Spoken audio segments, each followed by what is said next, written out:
ওই তোৰ দেউতাৰে আছে নে নাই ঐ তোৰ বাপেৰটো নাই নেকি ক'ত গ'ল মোৰ দেউতাক বাপেৰ বাপেৰ বুলি কিয় কৈ থাক এই তোৰ বাপেৰক বাপেৰ বুলি কৈয়ে মোৰ ভাল লাগে জানো তোৰ বাপেৰ মানে মোৰ বাপেৰ নহয় জানো তই এতিয়া ইয়াতে নাচি থাকিবি নে কৰ্মশালালৈ যাবি বল মই চাইকেলখন লৈ আনিছো তোক কৰ্মশালাত থৈ মোৰ আৰু বহুত বেলেগ কাম আছে বল যাওঁ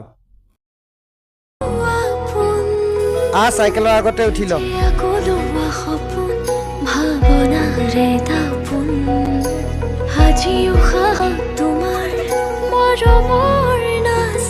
ঐ তই এই শিখৰ দীঘৰ খোৱাবোৰ বন্ধ কৰিবিচোন মই বেয়া পাওঁ